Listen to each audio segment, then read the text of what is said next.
نحمده ونصلي على رسوله الكريم اما بعد اعوذ بالله من الشيطان الرجيم بسم الله الرحمن الرحيم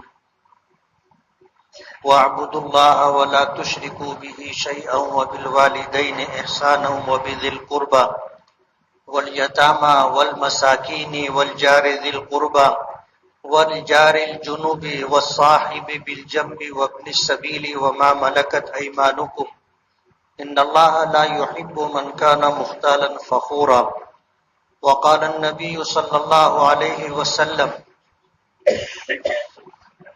من كان يؤمن بالله واليوم الآخر فليكرم جاره صدق الله العظيم وصدق رسوله النبي الكريم۔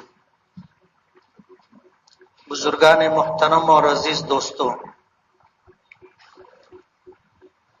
انسانی زندگی میں رشتہ داری کا جتنا زیادہ اثر ہوتا ہے،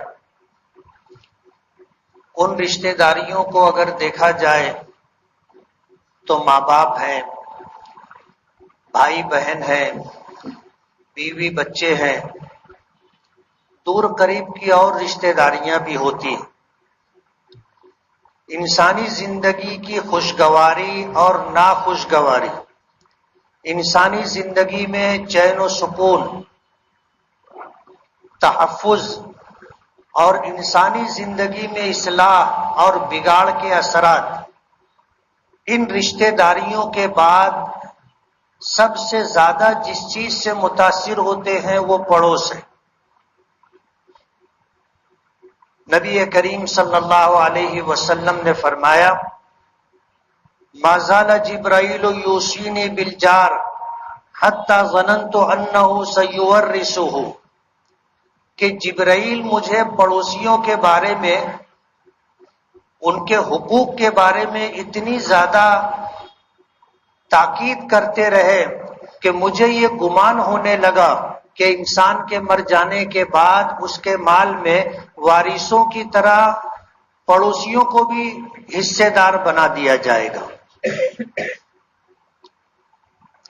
ایک صحابی نبی کریم صلی اللہ علیہ وسلم کی خدمت میں آئے اور پوچھنے لگے کہ اللہ کے رسول، مجھے یہ جاننا ہے کہ میں نیکوکاروں میں سے ہوں یا بدکاروں میں سے ہوں، میرے کاموں کا اچھا ہونا یا برا ہونا مجھے کیسے معلوم ہوگا؟ حضور پاک صلی اللہ علیہ وسلم نے فرمایا کہ اگر تیرے پڑوسی تجھ کو اچھا کہیں تو تو اچھا ہے، اور اگر تیرے پڑوسی تیرے بارے میں اچھی سوچ نہ رکھتے ہوں، تیرے بارے میں اچھا گمان نہ رکھتے ہوں اور تجھے برا سمجھتے اور کہتے ہوں تو تو برا ہے۔ اور تجربہ بھی یہی کہتا ہے، ہمارے بڑوں نے بھی یہی بات کہی ہے۔ ایک حدیث ہے، حضور پاک صلی اللہ علیہ وسلم نے فرمایا کہ جب کسی کے بارے میں تحقیق کرنی ہو کہ وہ کیسا ہے تو ان لوگوں سے پوچھو جن لوگوں کے ساتھ اٹھنا بیٹھنا ہوتا ہے۔ جیسے اگر آپ کو میرے بارے میں جاننا ہو کہ میں کیسا ہوں تو آپ میرے دوستوں سے، میرے ساتھیوں سے، میرے پڑوسیوں سے پوچھو، یہ صحیح تعارف دیں گے۔ ایسے دیکھنے میں تو سبھی اچھے لگتے ہیں، دیکھنے میں کوئی بھی برا نہیں لگتا۔ اللہ پاک نے بہترین قد و قامت اور تمام مخلوقات میں سب سے خوبصورت انسان کو بنایا ہے، اور پھر ہم لوگ اپنی زیبائش، اپنی آرائش جس طرح کرتے ہیں کہ بال ایسا ہونا چاہیے، چہرہ ایسا ہونا چاہیے، کپڑا ایسا ہونا چاہیے، رہنا سہنا ایسا ہونا چاہیے، جو اپنے آپ کو اس طرح ہم مینٹین کرتے رہتے ہیں تو اس سے بھی جو ہے ہم لوگ بہت اچھے دکھتے ہیں۔ ٹیلر کے یہاں کپڑا سلانے کے لیے گئے، تھوڑا سا ڈھیلا کر دیا تو بولے یار تو نے ڈھیلا کر دیا، اچھا نہیں لگ رہا ہے۔ ٹائٹ کر دیا تو بولے ٹائٹ کر دیا، تون دکھنے لگی۔ ہم لوگ اتنا اہتمام کرتے ہیں اچھا دکھنے کا، اور شرعاً اسے پسندیدہ بھی قرار دیا گیا ہے۔ حدیث میں آتا ہے ان اللہ جمیل و یحب الجمال، اللہ تعالیٰ خوبصورت ہے اور خوبصورتی کو پسند کرتا ہے. ایک حدیث میں حضور نے فرمایا ان اللہ یحب ان یرا اثر نعمتہ علی عبدہ، اللہ تعالیٰ اس بات کو پسند کرتا ہے کہ جو نعمت میں نے بندے کو دی ہے وہ دکھائی دے. ایک آدمی غریب ہے، ٹھیک ہے، جتنی غربت ہے اس حساب سے کپڑا پہنے، اپنا سامان اپنے گھر بار کی دیکھ ریکھ کرے.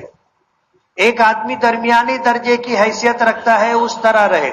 ایک آدمی کو اللہ نے خوشحالی دی ہے، امیر بنایا ہے، تو اسے اسی طرح رہنا چاہیے.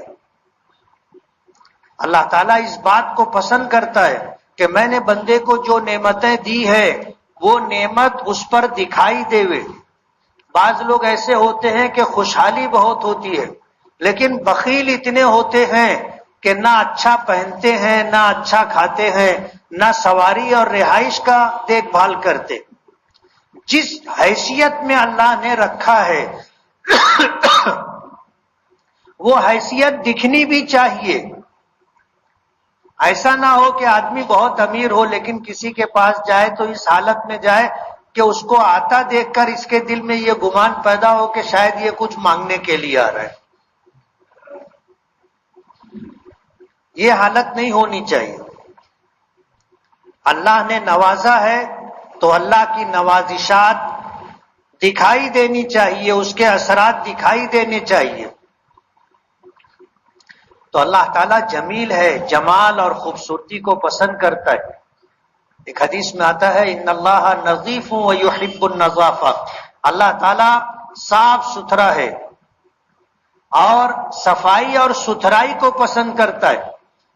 کپڑا معمولی ہی کیوں نہ ہو، سواری معمولی ہی کیوں نہ ہو، رہائش معمولی ہی کیوں نہ ہو، صاف صفائی کا اہتمام ہونا چاہیے. اور یہ چیز مسلمانوں میں سے ختم ہوتی جا رہی.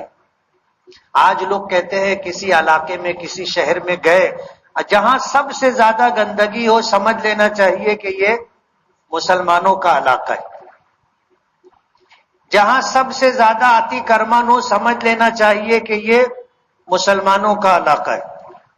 یعنی جو چیز اسلامی تعلیمات کے خلاف ہے، اللہ اس کے رسول کی پسندیدگی کے خلاف ہے، وہ آج ہم مسلمانوں میں کثرت سے وہ چیزیں پائی جاتی.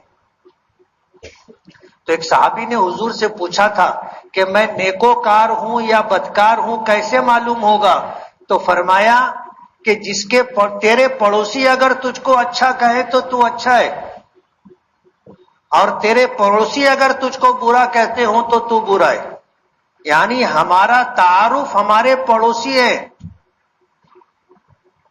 شریعت نے پڑوس کی اتنی پاسداری کی ہے، اتنا خیال رکھا ہے کہ آپ اپنا مکان یا اپنی جائیداد بیچنا چاہیں تو پڑوسی کو پوچھے بغیر نہیں بیچیں گے. شاید یہ مسئلہ آپ کے لیے نیا ہوگا. اس کو شریعت میں فقہی زبان میں حق کے شفاعہ کہا جاتا ہے. حق کے شفاعہ کہ میں اپنی کوئی جائیداد بیچ رہا ہوں، اپنا مکان بیچ رہا ہوں، اپنی کوئی زمین پلاٹ بیچ رہا ہوں تو پڑوسیوں سے پوچھے بغیر نہیں بیچوں گا. شریعت میں یہاں تک ہے کہ اگر میں نے پڑوسی سے پوچھے بغیر بیچ دیا، وہ جا کر کے قاضی کے پاس مقدمہ دائر کر سکتا ہے، آپ کی خریدی بکری رد ہو جائے گی. اسے حق کے شفا کہا جاتا ہے.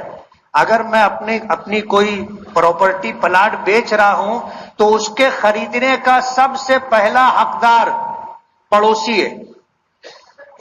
مجھے اس سے پوچھنا چاہیے کہ میں یہ پلاٹ بیچ رہا ہوں، آپ لیں گے؟ دونوں طرف کے لوگوں سے پوچھنا پڑے گا، پہلے داہنی طرف والے سے پھر بائیں طرف والے سے. ایسا بھی ہو سکتا ہے کہ دونوں بولے کہ ہم لیں گے، تو پھر تو شریعت نے اس میں معیار رکھا کہ پہلے دائیں طرف والے پڑوسی کا حق ہے، وہ نہیں لے گا تو بائیں طرف والے پڑوسی کو دیں گے. ہمارے یہاں تو حالات ایسے ہیں کہ پڑوسی کو پتہ نہیں چلنا چاہیے کہ میں بیچ رہا ہوں، نہیں تو وہ ہو سکتا ہے مانگ لے. تعلقات اتنے خراب ہو گئے ہمارے، تو پڑوس کا اتنا زیادہ حق شریعت نے رکھا ہے کہ حضور نے فرمایا مازال جبرائیل یوصینی بالجار، کہ پڑوسی کے بارے میں حضرت جبرائیل مجھے اتنی تاکید کرتے رہے حتی ظننت انہ سیورثہ، کہ مجھے یہ گمان ہونے لگا کہ کہیں اس کو جو ہے وارث نہ بنا دیا جائے۔ جیسے بیٹا بیٹی وارث ہوتے ہیں، ماں باپ وارث ہوتے ہیں، میاں بیوی ایک دوسرے کے وارث ہوتے ہیں، تو کہیں پڑوسی کو بھی وارث نہ بنا دیا جائے، اتنی تاکید۔ بعض لوگ تو اپنی جائیداد وغیرہ کے بارے میں یہ فیصلہ کر لیتے کہ پڑوسی کو نہیں دوں گا، اعلان کر دیتے بیچوں گا لیکن پڑوسی کو نہیں دوں گا۔ یعنی اس طرح کے تعلقات ہمارے ہیں۔ پڑوس اللہ پاک کی بہت بڑی نعمت ہے۔ ایک حدیث پاک میں آتا ہے کہ زنا کرنا کبیرہ گناہ ہے، لیکن ہلاک کرنے والا گناہ یہ ہے کہ آدمی پڑوسی کی بیوی سے زنا کرے۔ پڑوس کی وجہ سے ہوتا یہ ہے کہ پڑوسی ایک دوسرے کا پاس و لحاظ رکھتے ہیں، ایک دوسرے کی جان مال دین و ایمان عزت و آبرو کی حفاظت کا ذریعہ بنتے ہیں۔ آپ سفر میں چلے جائیں، آپ کا پڑوس اگر اچھا ہوگا تو آپ کو اپنے اہل و عیال کے بارے میں کوئی تشویش نہیں رہے گی۔ آپ کو یہ رہے گا کہ میرے پڑوسی اچھے ہیں، میں اگر نہیں بھی ہوں تو کسی کی ہمت نہیں ہے کہ میرے گھر پر بری نظر ڈال سکے۔ کیوں؟ میرے پڑوسی میرے ہمدرد ہیں، میرے خیرخواہ ہیں۔ کسی کی ہمت نہیں ہے کہ میری غیر موجودگی میں میرے اہل و عیال کے ساتھ برا سلوک کرے۔ پڑوس اچھا ہو تو اچھا ہونے کی وجہ سے آدمی کو 24 گھنٹے کا اطمینان ہوتا ہے کہ میں اگر گھر نہیں بھی رہا تو میرے گھر والوں کے ساتھ برائی نہیں ہو سکتی، ان کی جان مال عزت و آبرو پر کوئی ہاتھ نہیں ڈال سکتا، وہ میرے گھر کی، میرے اہل و عیال کی، میری ملکیت کی حفاظت کریں گے۔ اچھے پڑوس کے یہ اثرات ہوتے۔ اب قدریں بدلنے لگی، پڑوسیوں کے تعلق سے ہماری سوچ بدلنے لگی۔ بڑے شہروں میں تو یہ ہے، بڑی بلڈنگوں میں جو فلیٹ سسٹم ہوتا ہے وہاں تو یہ ہے کہ اگر کسی کا انتقال ہو گیا تو بازو میں رہنے والا ہمارا پڑوسی دروازہ کھول کر کے دیکھ کر کے دروازہ بند کر لیتا ہے۔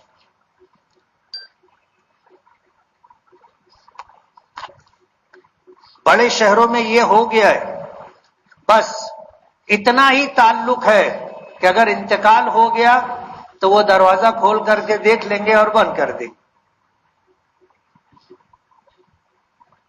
اب ہمارے یہاں بھی ایسی ہی بے مروتی بڑھتی جا رہی ہے۔ پڑوسیوں کا حق ہے، آپ کا پڑوس اگر اچھا ہے تو آپ کو اللہ نے بہت بڑی نعمت عطا کی۔ تجربے کار ہمارے بزرگوں نے یہ بات کہی ہے کہ اگر گھر خریدنا ہو، کسی جگہ گھر بنانا ہو تو 2-3 چیزیں دیکھنی چاہیے۔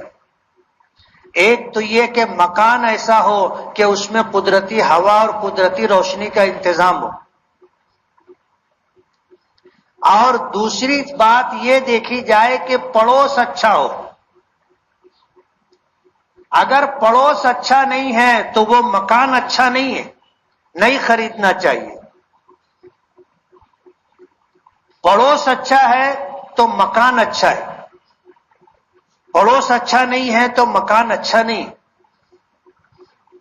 اتنی اہمیت انسانی زندگی میں پڑوس کی ہے، رشتہ داری کے بعد سب سے زیادہ ہم پر اثر انداز ہونے والی چیز پڑوس ہے۔ حضرت عبداللہ ابن مبارک رحمت اللہ علیہ کے بازو کا مکان بک رہا تھا۔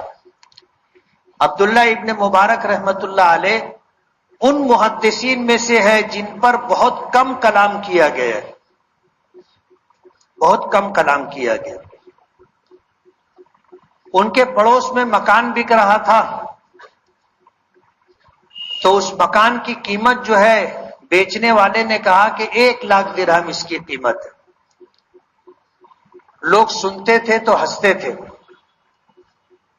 کچھ لوگوں نے اس سے کہا کہ ایسا مکان 10,000 روپے میں مارکیٹ میں مل رہا ہے، تو اپنے مکان کی قیمت 1,00,000 درہم بتا رہا ہے۔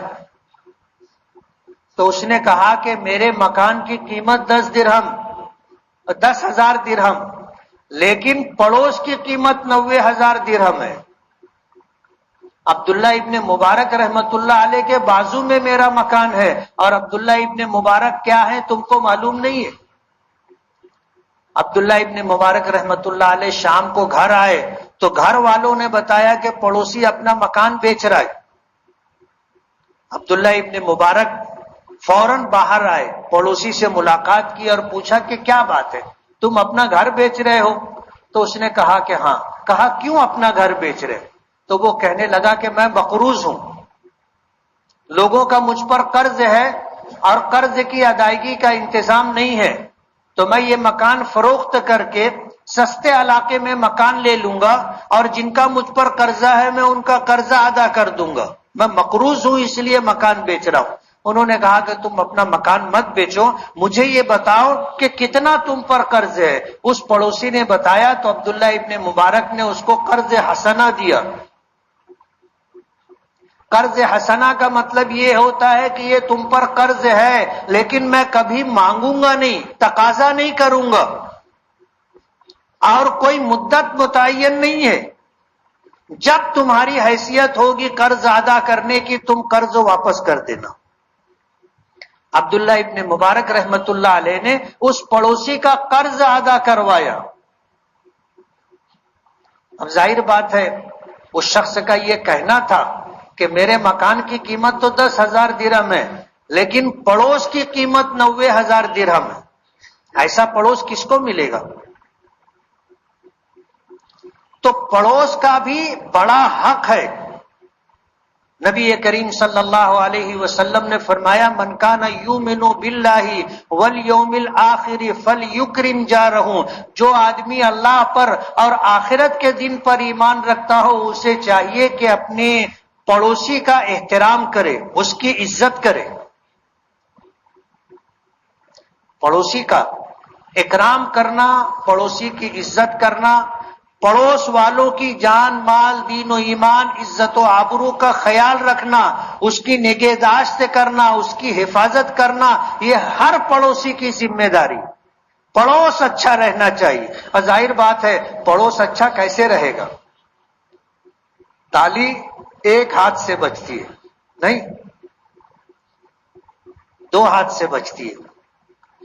آپ کا اگر سلوک اچھا ہوگا اپنے پڑوسیوں کے ساتھ تو وہ ان کا سلوک بھی آپ کے ساتھ اچھا ہوگا، اور اگر آپ کا سلوک ان کے ساتھ اچھا نہیں ہے تو ان کا سلوک بھی آپ کے ساتھ اچھا نہیں ہوگا۔ آج تو حالات ایسے ہیں گٹر صاف ہوتی نہیں، اور صاف کرنے والا آتا ہے تو اس کو بولتے کچرا ادھر مت نکالنا ادھر نکالنا۔ ادھر کا مطلب سمجھ رہے ہو نا؟ میرے گھر کے سامنے کچرا مت نکالنا، گندگی گٹر سے نکال کر کے پڑوس والے کے مکان کے سامنے نکالنا۔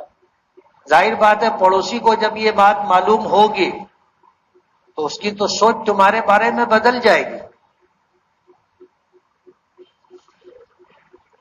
تو پڑوس کا بھی حق ہے، اس کا خیال رکھنا ضروری ہے، اتنا خیال رکھنا ضروری ہے جیسے ہم اپنے رشتہ داروں کا خیال رکھتے۔ حضور کے فرمان کا یہی مطلب ہے کہ جبرائیل اتنی بار مجھے پڑوس کے بارے میں تاکید کرتے رہے کہ مجھے گمان ہونے لگا کہ جیسے اولاد مرنے کے بعد وارث ہوتی ہے، پڑوسی کا بھی حصہ طے کر دیا جائے گا کہ تمہارا انتقال ہوگا، بیٹے بیٹی کو وراثت میں اتنا دینا ہے، اتنا پڑوسیوں کو دینا رہے گا۔ تو پڑوس کے بھی حقوق ہیں، اور پڑوسیوں کے حقوق کو ادا کرنا ضروری ہے۔ پڑوسیوں کی 3 قسم ہوتی ہے۔ ایک غیر مسلم پڑوسی ہوتا ہے، اس کا ایک حق ہوتا ہے پڑوس کا حق۔ ایک مسلمان پڑوسی ہوتا ہے، اس کا 2 حق ہوتا ہے، ایک پڑوس کا حق اور ایک اپنا ہم مذہب دینی بھائی ہونے کا حق۔ دوہرا حق ہے. اور ایک پڑوسی وہ ہوتا ہے جو مسلمان بھی ہے، پڑوسی بھی ہے اور رشتہ دار بھی ہے. اس کے تین حقوق ہوتے، اس کے تین حق ہوتے. تو غیر مسلم پڑوسی ہو تو ایک حق، پڑوس کا حق اس کو ملنا چاہیے. مسلمان پڑوسی ہے تو پڑوس کا حق، اور دوسرا اپنا دینی بھائی ہونے کی وجہ سے دوسرا حق. اور اگر وہ رشتہ دار بھی ہے تو پھر رشتہ داری کا پاس و لحاظ کرتے ہوئے اس کا حق 3 گنا ہو جاتا ہے. پڑوسی کا حق یہ ہے کہ ہمیشہ اس کے ساتھ خندہ پیشانی سے، خوش روئی سے پیش آئے. جب آمنا سامنا ہو تو طلاقت وجہ یعنی چمکتے ہوئے چہرے کے ساتھ پڑوسی سے ملنا چاہیے، بشاشت کے ساتھ، خوش روئی کے ساتھ پڑوسی سے ملنا چاہیے. آمنا سامنا ہو سلام و کلام کرنا چاہیے، خیر خیریت پوچھنی چاہیے. اور اگر پڑوسی بیمار ہو جائے تو اس کی عیادت کرنی چاہیے، تیمارداری کرنا چاہیے. کوئی سنبھالنے والا نہ ہو، دیکھ بھال کرنے والا نہ ہو تو پڑوس کا حق یہ ہے کہ اپنے پڑوسی کو سنبھالے، تیمارداری کرے اور اس کا خیال رکھے. اور اگر اس کا انتقال ہو جائے تو پھر اس کی تجہیز و تکفین میں شریک رہے، جنازے میں شرکت کرے. یہ پڑوسی کا حق ہے. اور اگر پڑوسی کسی مشکل میں پھنس گیا، اس پر کوئی برا وقت آ گیا تو اس مشکل میں اس کے ساتھ کھڑے رہے. اگر اس کو تعاون کی ضرورت ہے تو اپنی حیثیت کے بقدر اس کا تعاون کریں. پڑوس کے معاملات کو راز رکھیں. اگر کوئی بات ایسی ہے جو پڑوسیوں کے لیے نقصان دہ ہو سکتی ہے تو ان کے عیوب کو اور ان کی کمزوریوں کو چھپائیں، اجاگر نہ کریں. ادھر ادھر بیٹھ کر کے قوالی نہ گائیں، پڑوسیوں کے عیوب نہ بیان کریں. خوشی غمی کا موقع ہو تو ان کے ساتھ کھڑے رہیں. اور اللہ نے حیثیت دی ہے تو تحفے تحائف لیتے دیتے رہنا چاہیے. نبی کریم صلی اللہ علیہ وسلم نے فرمایا تہادو تحابو، تہادو تحابو کہ ہدیہ لیتے دیتے رہا کرو، آپس میں محبت ہوگی. کچھ چیزیں ایسی ہوتی ہیں جو محبت کو بڑھاوا دیتی، جیسے آدمی خوش روئی کے ساتھ ملے، جب ملے مسکراتا ہوا ملے، سلام و کلام کرے. حضور نے فرمایا افشوا السلام بینکم تحاببتم، آپس میں سلام کو عام کرو، سلام کو رواج دو، محبت پیدا ہوگی. حضور نے فرمایا سلم علی من عرفت ومن لم تعرف، ہر شخص کو سلام کرو. آپ کا مسلمان بھائی ہے، سلام کرو، چاہے اسے پہچانتے ہو یا نہ پہچانتے ہو. غیر مسلموں کے ساتھ بھی آمنا سامنا ہو تو ہمیں اپنے تعلقات کو استوار رکھنے کے لیے ایک دوسرے سے جان پہچان بڑھے، تعلقات بڑھے، اس کے لیے ہم ان سے سلام و کلام، خیر خیریت پوچھتے رہا کریں. پڑوسیوں کا حق ہے. اگر پڑوسی محتاج ہے، مستحق زکوٰۃ ہے، غریب ہے، اللہ نے آپ کو نوازا ہے تو آپ پڑوسیوں کا خیال رکھیں. پڑوسیوں کا خیال رکھے. دینا ہو پہلے پڑوسیوں کو دے، بعد میں دور والوں کو دے. تو پڑوس کو اگر ضرورت ہے تو ان کی مدد کریں، اپنے کسی قول سے یعنی اپنے کسی بات سے اور اپنے کسی عمل سے پڑوسیوں کو تکلیف نہ پہنچائے. حضور پاک صلی اللہ علیہ وسلم نے فرمایا لا یؤمن احدکم حتی یؤمن جارہ بوائقہ، تم اس وقت تک مومن کامل نہیں ہو سکتے جب تک تمہارا پڑوسی تمہارے شر سے محفوظ نہ رہے. اپنے پڑوسیوں کو کبھی تکلیف نہ دیں، اپنی کسی بات سے، اپنے کسی عمل سے، قول و فعل سے پڑوسیوں کو ایذا نہیں پہنچنی چاہیے، اس کا خیال رکھیں. اور پڑوس کے بچوں کو اپنے بچوں کی طرح شفقت اور محبت کی نظر سے دیکھیں. اپنے بچوں سے جتنا لگاؤ ہوتا ہے پڑوس کے بچوں کا بھی پاس و لحاظ رکھنا چاہیے. کبھی کچھ کھانے پینے کی چیزیں، کچھ چھوٹی موٹی رقم جو بچوں کو دی جاتی ہے پڑوس کے بچوں کو بھی دینا چاہیے. ماضی میں ایسا ہوتا تھا کہ جمعہ کے دن جب پھل فروٹ خریدے جاتے تھے اور اپنے گھر لے جاتے تھے تو پاس پڑوس میں بھی بھیجے جاتے تھے. اپنے گھر کچھ اچھا پکتا تھا پیالی بھر کر کے تھوڑا بہت ادھر ادھر پاس پڑوس میں بھیجا جاتا تھا. آج تو یہ ساری قدریں ختم ہو گئی. اپنے گھر اگر کچھ پکتا ہے پڑوسیوں تک خوشبو بھی نہیں جانی چاہیے، اس بات کی کوشش ہوتی.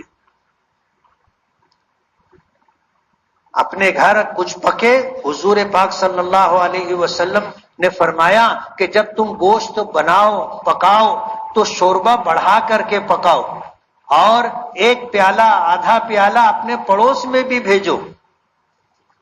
پہلے اپنے بچپن میں ہم لوگ دیکھتے تھے دسترخوان پہ بیٹھے تو معلوم ہوتا تھا کہ یہ ایک پیالہ پڑوس سے آیا ہے. کبھی دال آتی تھی، کبھی سالن آتا تھا، کچھ بھی پڑوس سے آتا تھا. اور ایک دوسرے کے یہاں جب ادھر سے آیا تو ادھر سے جاتا بھی تھا. یعنی جو برتن آتا تھا وہ برتن خالی نہیں جاتا تھا، اپنے گھر جو پکا ہوتا تھا وہ وہاں بھیجا جاتا تھا. لیکن اب یہ بات نہیں رہی. ضرورت ہے کہ ان چیزوں کو رواج دیں. سمجھ رہے نا؟ ضرورت ہے کہ ان باتوں کو رواج دیں. اپنے گھر اگر کچھ پکے تو اپنے پڑوس میں بھیجنا چاہیے. بھیجیں گے نا؟ اگر آپ شروع کرو گے تو انشاءاللہ اس کے اثرات آپ دیکھو گے. شروع میں تو آپ بھیجو گے، پڑوسی کو حیرت ہوگی کہ کہیں یہ ہم لوگ کو غریب تو نہیں سمجھ لیے. یہ چیز ایک دم ختم ہو چکی ہے. ہم نے بھیجا تو ان کو ایسا لگے گا کہ یہ اپنے کو غریب تو نہیں سمجھ لیے. لیکن ان چیزوں کو رواج دینے کی ضرورت ہے. آپ پڑوسیوں کے ساتھ ہمارے تعلقات خوشگوار رہیں، اس کی ضرورت ہے. اور ایک بات جو میں نے پہلے کہہ دی تھی کہ ہم اگر اپنی جائیداد بیچ رہے ہیں تو سب سے پہلا حق خریدنے کا پڑوسی کو ہے. اسے حق شفا کہتے ہیں. ہمیں بیچنا ہے، سب سے پہلے ہمیں اپنے پڑوسی سے بات کرنا چاہیے کہ میں اپنی جگہ بیچ رہا ہوں، مکان پلاٹ بیچ رہا ہوں، آپ کو اگر لینا ہے تو آپ لے لیں. اسے نہیں لینا ہو تو پھر آپ بیچ سکتے. اور پھر پڑوس کے بھی قریب کا پڑوسی جو ہے اس کا حق زیادہ ہوتا ہے. دور کا پڑوسی ہو اس کا حق اس کے مقابلے میں کم ہوتا ہے. ہماری شریعت الحمدللہ ہر اعتبار سے کامل و مکمل ہے. ہر اعتبار سے کامل و مکمل ہے.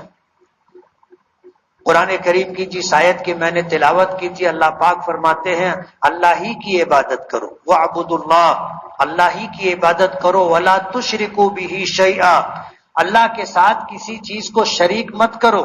وَبِالْوَالِدَيْنِ إِحْسَانًا وَبِذِي الْقُرْبَى، اپنے والدین کے ساتھ حسن سلوک کرو، اپنے قریبی رشتہ داروں کے ساتھ حسن سلوک کرو.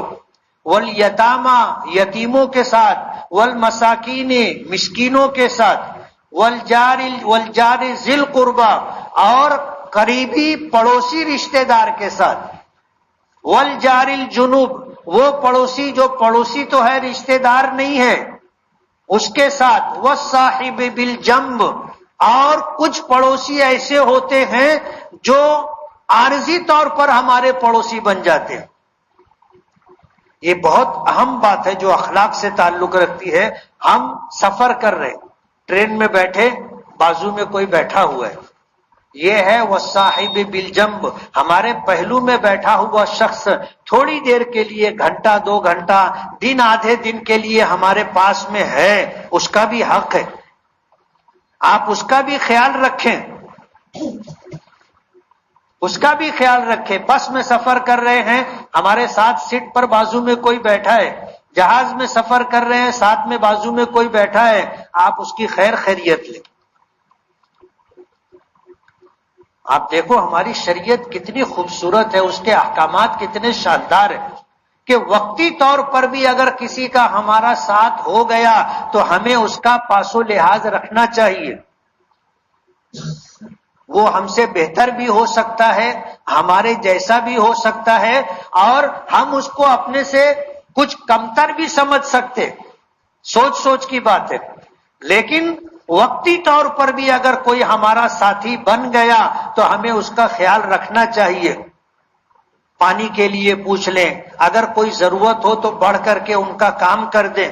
یہ چھوٹی چھوٹی چیزیں اتنی زیادہ مؤثر ہوتی ہیں کہ آپ اندازہ نہیں کر سکتے. والصاحب بالجنب وابن السبیل، وقتی طور پر اگر کوئی پڑوسی ہے، تھوڑی دیر کے لیے ہمارا اس کا ساتھ ہو گیا ہے، یا سفر کر رہے ہیں، سفر میں ایک دوسرے کے ساتھ ہمارا ساتھ ہو گیا، ان کا خیال رکھنا ہماری شریعت کے احکامات میں سے. تو رشتہ داروں کے بعد سب سے زیادہ ہماری زندگی پر جن لوگوں کے اثرات ہوتے ہیں وہ ہمارے پڑوسی ہوتے. اللہ تعالی ہمیں پڑوسیوں کا حق ادا کرنے کی توفیق عطا فرمائے. وآخر دعوانا الحمدللہ رب العالمین. جن ساتھیوں نے سنت نہ پڑھی ہو وہ سنت پڑھ